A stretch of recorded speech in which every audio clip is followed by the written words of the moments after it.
Di sebuah rumah sakit di pinggiran Jakarta, hujan deras mengguyur jendela kaca yang buram. Aisyah duduk di samping tempat tidur ibunya, memegang tangan yang semakin dingin. Tiba-tiba, monitor jantung berbunyi panjang, dan dokter menyatakan bahwa ibunya telah pergi selamanya. Saat itu, Aisyah merasa dunia runtuh, tapi yang lebih mengejutkan adalah surat wasiat yang ditemukan di tas ibunya, mengungkap rahasia bahwa ayahnya, yang selama ini dianggap meninggal, sebenarnya masih hidup dan telah menikah lagi di kota yang sama.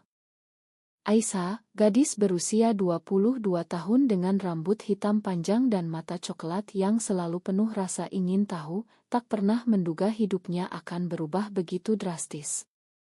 Sejak kecil, ia dibesarkan oleh ibunya seorang diri di sebuah desa kecil di Jawa Barat. Ibunya, seorang guru sekolah dasar, selalu bercerita bahwa ayahnya tewas dalam kecelakaan kerja. Tapi sekarang, setelah pemakaman yang sederhana, Aisyah harus menghadapi kenyataan baru. Ia memutuskan untuk mencari ayahnya, Bapak Hasan, yang ternyata tinggal di sebuah apartemen mewah di pusat Jakarta bersama istri barunya, Bu Rina. Perjalanan ke Jakarta terasa seperti mimpi buruk. Aisyah naik bus malam, hati dipenuhi campuran marah dan harapan. Mengapa ibunya berbohong?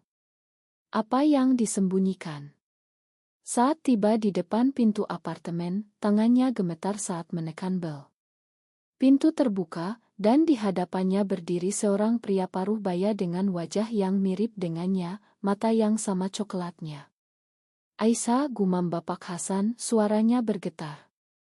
Di belakangnya, seorang wanita cantik berusia sekitar 35 tahun, Bu Rina, memandang dengan mata penuh keheranan. Mereka memeluknya, tapi Aisyah merasa asing. Bapak Hasan menjelaskan bahwa dulu, ia dan ibunya bercerai karena perbedaan prinsip, dan ibunya memilih untuk memutus hubungan total. Aku mencoba mencarimu, tapi ibumu tak mau, katanya dengan suara parau. Bu Rina, yang bekerja sebagai manajer di sebuah perusahaan swasta, menyambut Aisyah dengan hangat. Kamu bisa tinggal di sini sebanyak yang kamu mau, katanya sambil menyajikan teh hangat. Aisyah menerima tawaran itu karena ia tak punya tempat lain. Tapi di dalam hatinya, ia merasa seperti orang asing di rumah sendiri. Hari-hari pertama di apartemen itu penuh ketegangan. Aisyah sering terbangun di malam hari, menangis mengenang ibunya. Bapak Hasan mencoba mendekat, bercerita tentang masa lalu, tapi Aisyah sulit memakan. Mengapa kamu tak pernah mencari aku lebih keras, tanyanya suatu malam saat mereka duduk di ruang tamu. Bapak Hasan menunduk, aku takut menyakiti kalian lagi. Bu Rina menjadi penengah, selalu menyediakan makanan Aurit Aisyah yang ia tanyakan dari Bapak Hasan. Wanita itu, dengan rambut pendek bergelombang dan senyum yang lembut, membuat Aisyah merasa sedikit nyaman. Di luar rumah, Aisyah mulai mencari pekerjaan. Ia lulusan sarjana sastra dari universitas kecil, dan kini bekerja paruh waktu di sebuah kedai buku di kawasan Blok M. Di sana, ia bertemu Lina, seorang barista berusia 25 tahun dengan rambut pendek bergelombang dan mata yang penuh semangat. Lina selalu tersenyum ramah saat menyajikan kopi, dan mereka mulai berbincang. Kamu baru di Jakarta ya? Kelihatan dari aksenmu, kata Lina suatu hari. Aisyah tertawa, iya, dari desa. Hidup di sini seperti mimpi buruk. Lina mengangguk, aku juga pernah begitu. Tapi kamu akan biasa. Persahabatan mereka berkembang cepat. Lina, yang tinggal sendirian di sebuah kos sederhana, sering mengajak Aisyah jalan-jalan ke taman kota atau makan malam di warung pinggir jalan. Di tengah hiruk-pikuk Jakarta, Aisyah menemukan kenyamanan di hadapan Lina. Tapi ada sesuatu yang berbeda. Saat Lina menyentuh tangannya secara tak sengaja, Aisyah merasa jantungnya berdegup kencang. Ia tak pernah merasakan itu sebelumnya. Di malam hari, ia memikirkan Lina, dan itu membuatnya gelisah. Apakah ini normal? Di desa dulu, ia tak pernah memikirkan hal seperti ini. Suatu hari, saat mereka duduk di taman, Lina bercerita tentang masa lalunya. Aku pernah punya pacar perempuan, katanya pelan, memandang Aisyah dengan hati-hati.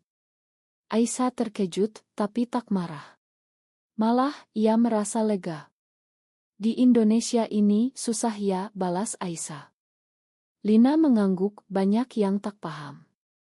Keluargaku sendiri menolakku. Percakapan itu membuka pintu baru di hati Aisyah. Ia mulai menyadari perasaannya sendiri.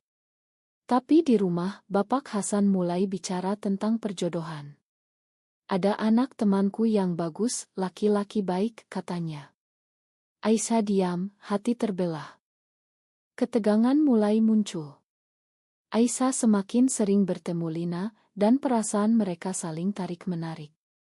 Suatu malam, di kai setelah tutup, Lina mencium pipi Aisyah. Aku suka kamu, bisiknya. Aisyah balas mencium, tapi kemudian mundur.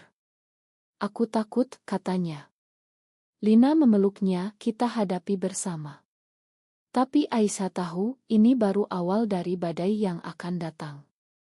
Di rumah, Bu Rina memperhatikan perubahan Aisyah.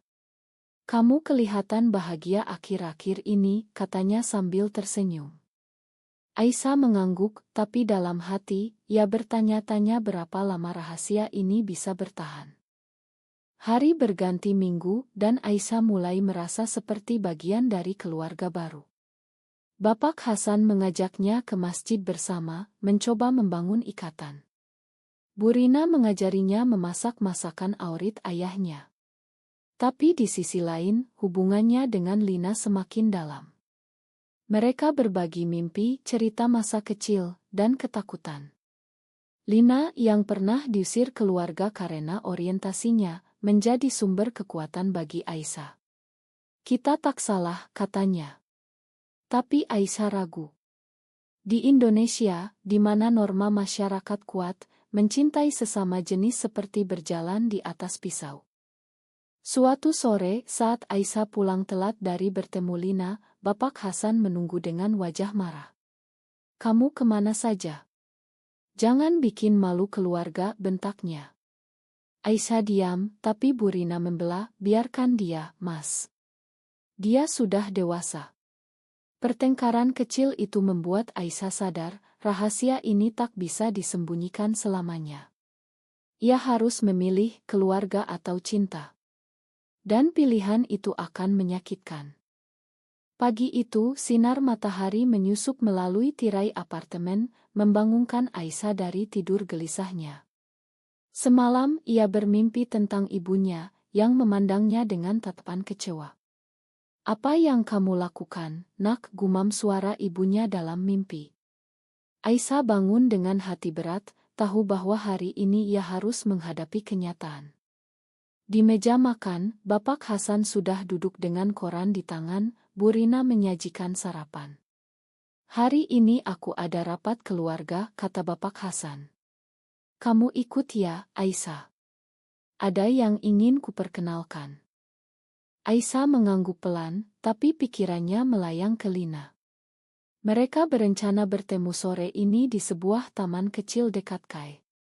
Hubungan mereka semakin intens, penuh bisikan manis dan sentuhan lembut yang membuat Aisyah merasa hidup. Tapi di balik itu, ada rasa bersalah. Di Indonesia, di mana agama dan tradisi mendominasi, lesbianisme sering dilihat sebagai dosa. Aisyah ingat cerita Lina tentang temannya yang diusir dari rumah karena ketahuan mencintai perempuan. Aku tak mau seperti itu, pikir Aisyah. Di kantor rapat keluarga, Aisyah bertemu sepupu dan paman yang tak pernah dikenalnya. Mereka ramah, tapi tatapan mereka penuh pertanyaan. Kamu mirip sekali dengan ayahmu, kata seorang paman. Bapak Hasan tersenyum bangga, tapi Aisyah merasa palsu. Saat rapat berlangsung, pembicaraan beralih ke masa depan. Aisyah, kamu sudah waktunya menikah, kata seorang tante. Ada anak laki-laki baik dari keluarga kami. Aisyah tersenyum kaku, hati berontak. Di dalam, ia membayangkan Lina, senyumnya yang hangat. Sore itu, di taman, Lina menunggu dengan 2 gelas es teh. "Kamu kelihatan lelah," katanya sambil memeluk Aisyah. Aisyah menceritakan tentang rapat keluarga. "Mereka ingin aku menikah dengan laki-laki," gumamnya. Lina memegang tangannya erat. "Kamu tak harus ikuti mereka. Kita bisa hidup sendiri." Tapi Aisyah ragu. "Bagaimana dengan ayahku? Ia baru saja kumiliki lagi." Lina diam, mata penuh pengertian. "Pilihanmu, sayang. Tapi jangan korbankan dirimu." Malam itu, di apartemen, Bu Rina melihat Aisyah gelisah. "Ada apa, nak?" tanyanya sambil duduk di samping. Aisyah hampir curhat, tapi menahan diri. Bu Rina dengan kelembutannya membuat Aisyah nyaman. "Kamu bisa cerita apa saja padaku," katanya. Aisyah mengangguk, tapi rahasia itu terlalu berat. Beberapa hari kemudian, ketegangan memuncak. Aisyah dan Lina memutuskan untuk pergi liburan singkat ke Bogor untuk menjauh dari tekanan. Tapi Bapak Hasan curiga. "Kamu sering keluar malam-malam."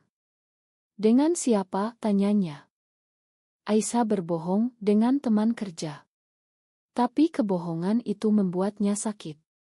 Di Bogor, di sebuah ila kecil, Aisyah dan Lina menghabiskan waktu bersama. Mereka berjalan di kebun teh, berbagi cerita. "Aku cinta kamu," kata Lina di bawah bintang. Aisyah balas menciumnya untuk pertama kalinya dengan penuh keyakinan. Tapi saat kembali ke Jakarta, masalah menunggu. Bapak Hasan menemukan pesan di ponsel Aisyah yang tak sengaja tertinggal. "Siapa Lina ini?" bentaknya saat Aisyah pulang. Pertengkaran hebat terjadi. "Kamu gila. Ini dosa besar," teriak Bapak Hasan. Aisyah menangis, "Ini aku, Ayah. Aku tak bisa ubah." Bu Rina mencoba menenangkan, tapi Bapak Hasan marah besar. "Kalau begini, lebih baik kamu pergi," katanya. Aisyah terluka, tapi tak mundur. Ia pergi ke kos Lina, menangis di pelukannya. "Aku kehilangan keluarga lagi," gumamnya.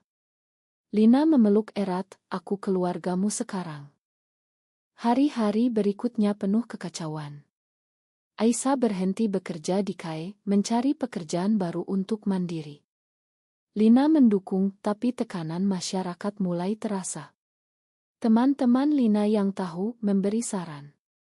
"Hati-hati, di sini banyak yang tak suka," kata salah satu. Aisyah mulai meragukan pilihan. Apakah mencintai Lina benar? Di malam hari, ia memikirkan ibunya. Apa ibunya akan setuju? Rahasia wasiat ibunya masih menghantui, ternyata ibunya tahu tentang ayahnya, tapi memilih diam untuk melindungi Aisyah dari keluarga konserati. Suatu hari, Bu Rina datang ke kos Lina. "Aisyah, ayahmu menyesal," katanya. Aisyah terkejut. Bu Rina duduk, bercerita. "Aku punya saudara yang seperti kamu. Aku paham." Aisyah menangis, merasa didukung.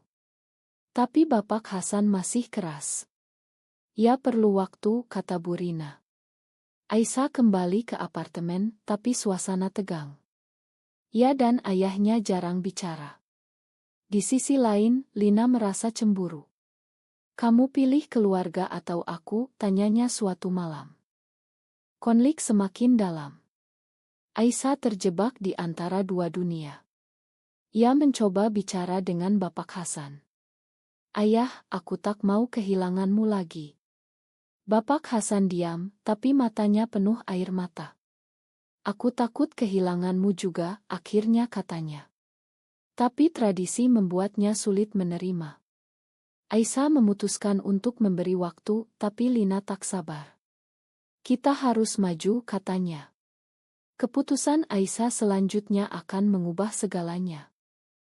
Hujan kembali mengguyur Jakarta, seolah mencerminkan hati Aisyah yang kacau. Ia berdiri di balkon apartemen, memandang lampu-lampu kota yang berkedip. Seminggu setelah pertengkaran, Bapak Hasan mulai melunak.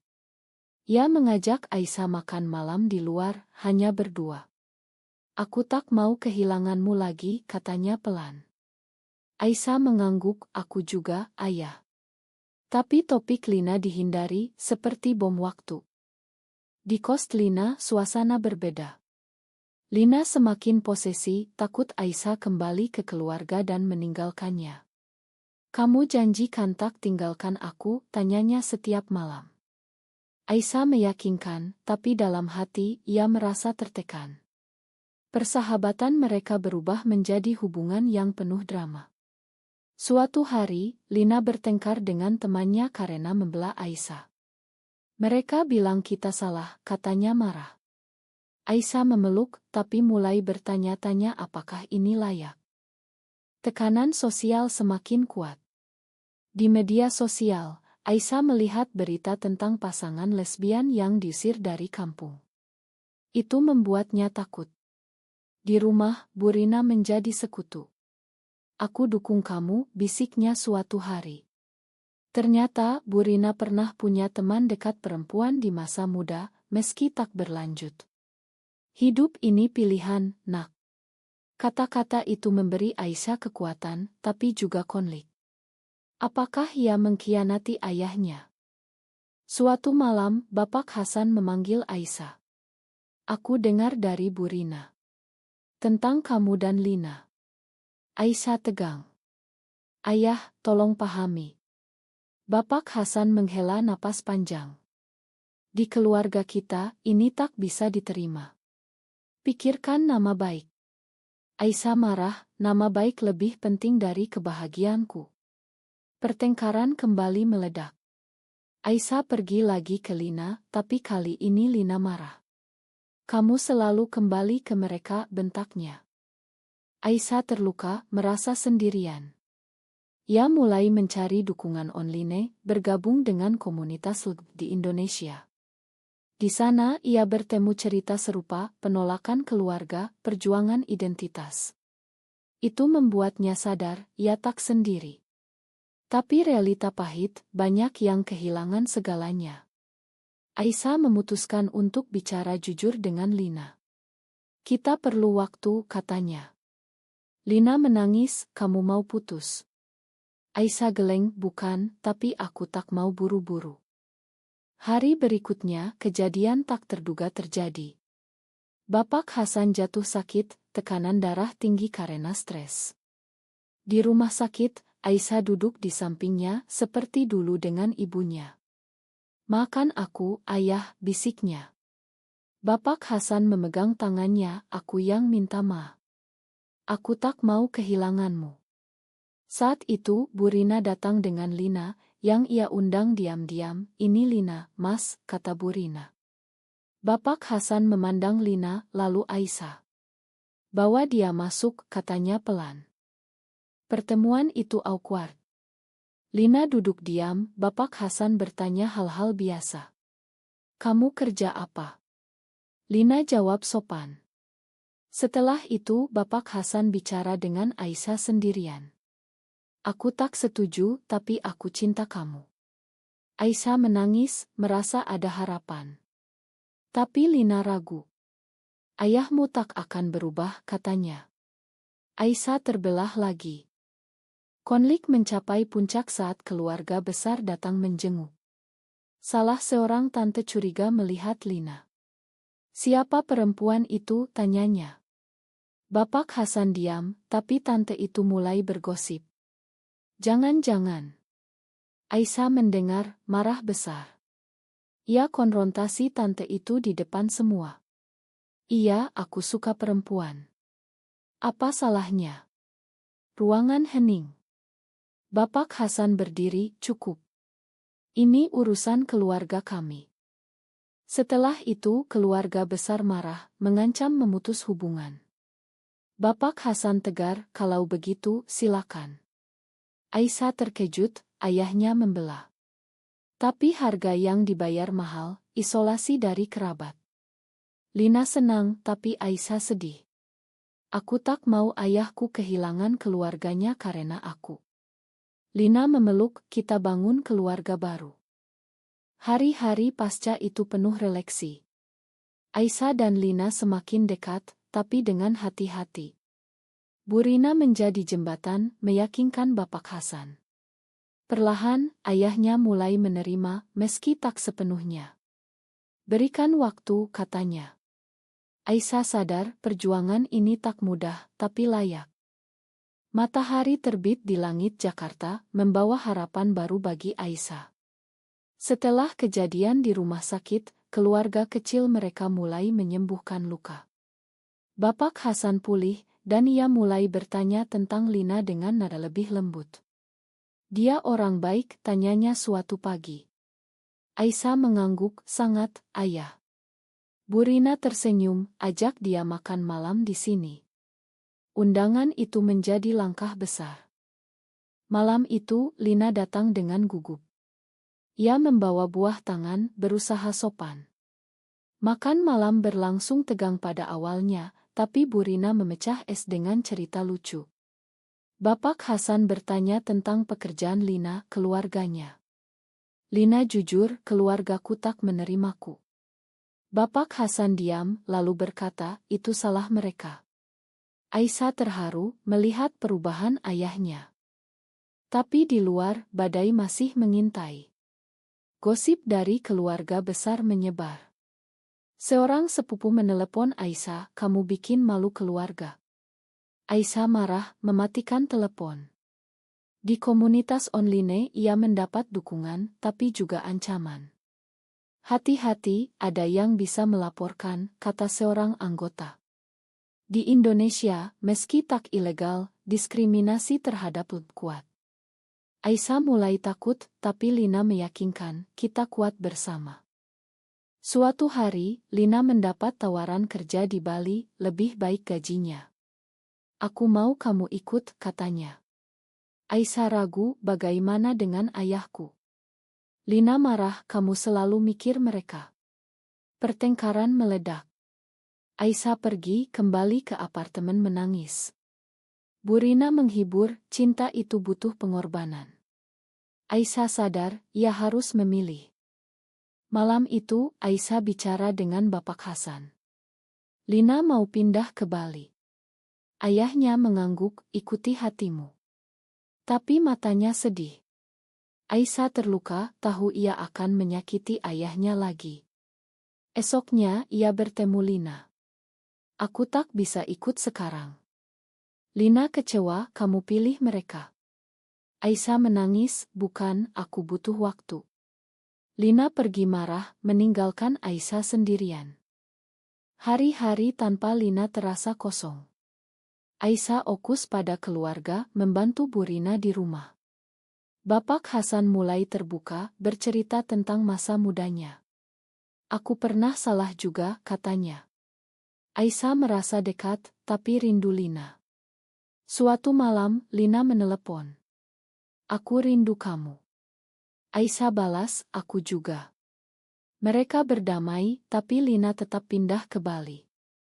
Kita coba jarak jauh, kata Lina.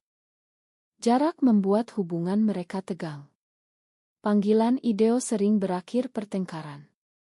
Lina bertemu teman baru, Aisyah cemburu. Siapa perempuan itu di Oto, tanyanya. Lina kesal, hanya teman. Kepercayaan mulai retak. Di Jakarta, Aisyah mendapat tekanan dari masyarakat. Di pekerjaan baru sebagai editor buku, rekan kerja bergosip. Kamu lesbian ya, tanya salah satu. Aisyah diam, tapi hati sakit. Puncaknya saat Lina datang ke Jakarta untuk akhir pekan. Mereka bertengkar hebat. Kamu tak pernah prioritaskan aku, bentak Lina. Aisyah balas, kamu tak paham situasiku. Lina pergi, mengatakan, mungkin kita putus. Aisyah hancur, menangis sepanjang malam. Bu Rina datang, memeluk. Pikirkan baik-baik. Aisyah sadar, ia telah membayar harga mahal untuk cinta ini. Esoknya, Aisyah pergi ke Bali, mengejar Lina. Di sana ia menemukan Lina dengan teman perempuan lain, meski hanya berteman. Aku tak bisa tanpa kamu, kata Aisyah. Lina memeluk aku juga. Mereka berdamai, tapi Aisyah tahu ini tak mudah. Kembali ke Jakarta, ia cerita pada ayahnya. Aku mau hidup dengan Lina. Bapak Hasan diam lama, lalu mengangguk. Pergilah, nak. Tapi jangan lupakan ayah. Pengorbanan itu menyakitkan. Aisyah pindah ke Bali, meninggalkan keluarga. Di sana ia dan Lina membangun hidup baru, tapi rindu rumah selalu ada. Telepon dengan ayahnya sering berakhir air mata. Bu Rina datang berkunjung, membawa harapan. Ayahmu mulai menerima, katanya. Aisyah senang, tapi tahu perjalanan masih panjang. Di pantai Bali, angin laut menyapu rambut Aisyah saat ia berjalan bersama Lina. Setahun setelah pindah, hidup mereka lebih stabil. Aisyah bekerja sebagai penulis relance, Lina naik jabatan. Mereka tinggal di sebuah rumah kecil dekat pantai, penuh tawa dan cinta. Tapi bayang masa lalu masih ada. Aisyah sering menelepon ayahnya, mendengar suaranya yang semakin tua. Suatu hari, Bu Rina menelepon. Ayahmu sakit lagi, nak. Datanglah.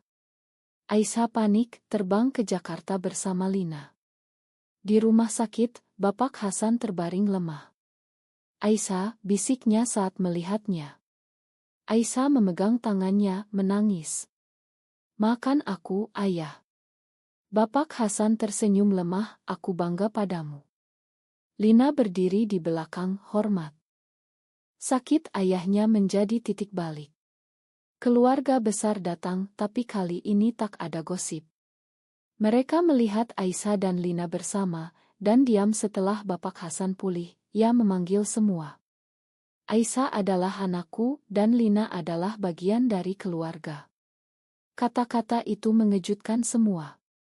Seorang tante protes, tapi Mas. Bapak Hasan tegas, ini pilihan kami. Aisyah terharu, memeluk ayahnya. Lina juga, terima kasih, Pak. Keluarga mulai menerima, meski perlahan. Tapi tidak semua. Beberapa memutus hubungan, meninggalkan luka. Aisyah sadar, penerimaan datang dengan harga, kehilangan sebagian keluarga. Di Bali, ia dan Lina semakin kuat, tapi Aisyah sering merenung. Apakah semua ini layak? Waktu berlalu, dan Aisyah menulis buku tentang perjuangannya. Buku itu menjadi kontroversi di Indonesia, memicu debat tentang hak laut. Beberapa memuji, yang lain mengutuk. Aisyah menjadi simbol, tapi itu membuatnya lelah. Lina mendukung kita ubah dunia. Tapi Aisyah ragu, dengan harga apa? Di akhir perjalanan, Aisyah duduk di pantai, memandang matahari terbenam. Ia telah kehilangan ibunya, menemukan ayahnya, mencintai Lina, dan membayar dengan luka hati. Keluarga baru terbentuk, tapi rapuh. Apakah mencintai sesuai hati selalu benar, meski menyakiti orang terdekat?